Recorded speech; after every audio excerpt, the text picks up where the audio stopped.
Hello दोस्तों, आज की कहानी स्कूल में रहने वाले एक भूत की है। तो चलिए शुरू करते हैं इस कहानी को। कई साल पहले की बात है। मैं जोधपुर के एक छोटे से गांव में प्राइमरी स्कूल में अध्यापक था। मेरे साथ उसी स्कूल में 5 अध्यापक और थे। उन लोगों की शादी हो चुकी थी और अब उनका अपना घर परिवार था और मैं कुंवारा था। मेरी शादी नहीं हुई थी। सब लोग गाँव में मकान भाड़े से लेकर रहते थे और मैं स्कूल के पास ही एक अलग छोटा सा कमरा बना हुआ था जिसमें मैं अकेले ही रहता था। स्कूल के चारों ओर खेत और झाड़ियाँ थी। स्कूल गांव से थोड़ी दूरी पर था। स्कूल में बिजली नहीं थी और मैं अकेला अपने कमरे में लालटेन जला के खाना बनाता और खाकर सो जाता।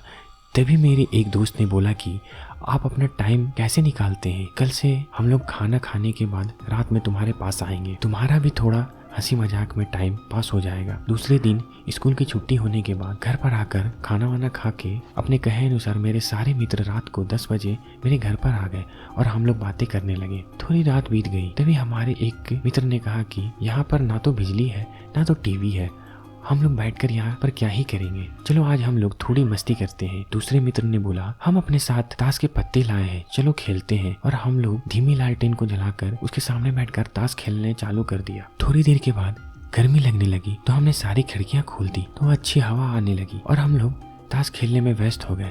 तभी हमारे तीसरे मित्र ने बोला कि हमारे पास बीड़ी और माचिस भी है, बोलो तो बीड़ी सुलगाएं। हम लोगों ने बोला क्यों नहीं। तो हमारे मित्र ने 4 बीड़ी जलाई।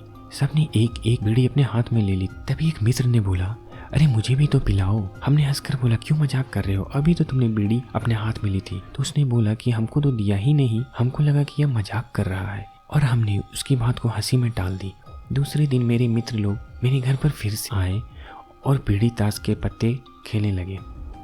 यह सिलसिला फिर देर रात तक चलता रहा। तभी मुझे लगा कि खिड़की से कोई लंबा सा हाथ अंदर आया और मेरी बीड़ी लेकर चला गया। तब तो मानो कि मेरे होश उड़ गए, लेकिन उसका चेहरा हमें दिखाई नहीं दिया क्योंकि बाहर अंधेरा था और अंदर लालटेन धीमी चल रही थी। यह घटना 4-5 दिन तक मेरे साथ होती रही। तो मैंने छठे दिन जब सवेरे मेरे मित्र लोग स्कूल में पढ़ाने आए तब मैंने उन सबको बताई। सबने बोला हाँ मैंने भी सुना है कि स्कूल के अंदर किसी अध्यापक ने किसी कारण जहर खाकर आत्महत्या कर ली थी और उसी की आत्मा आज भी स्कूल के पास भटकती रहती है। तो एक दिन एक मित्र ने बोला आज हम उससे पूछेंगे कि आप कौन हो, क्या पता कोई आदमी ही हो और हमारी तरह वह भी रात में टाइम पास करने आता हो। हमने बोला ठीक है।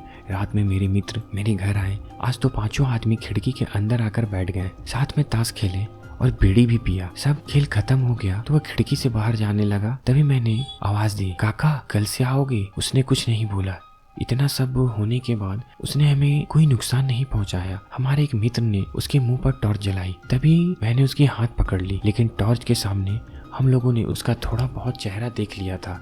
वह काला काला आदमी, मटमैली सफेद रंग की धोती और मुंह पर बहुत सारे चेचक के निशान थे। सब लोग बहुत डर गए। सबने बोला चलो गांव वालों को बताते हैं। हमने बोला नहीं, बच्चों का भविष्य का सवाल है, कोई अपनी बच्चों को स्कूल में पढ़ने के लिए नहीं भेजेगा। तभी एक मित्र ने बोला चलो कल से जहाँ पर यह जलाया गया था वहाँ पर बीड़ी माचिस ताश के पत्ते रख देते हैं, क्या पता इनको भी इन चीजों की दिलचस्पी हो। दूसरे दिन हम लोगों ने ऐसा ही किया तो रात में वह अंदर खेलने नहीं आया। हम लोग ऐसा 4-5 दिन में एक बार रख के आते थे। एक बार गांव वालों ने देख लिया और पूछा तो हमने सारी बात बताई। तब से आज भी वहाँ पर गांव वाले बीड़ी माचिस ताश के पत्ते हफ्ते में एक बार जरूर चढ़ाते हैं और आज भी वह आत्मा किसी को परेशान नहीं करती है। तो दोस्तों अगर आपको ये कहानी अच्छी लगी हो तो हमें कमेंट सेक्शन में कमेंट कर जरूर बताएं और इसी तरह की कहानियां सुनने के लिए हमारे चैनल को सब्सक्राइब जरूर करें। तब तक के लिए वंदे मातरम, जय हिंद एंड स्टे सेफ।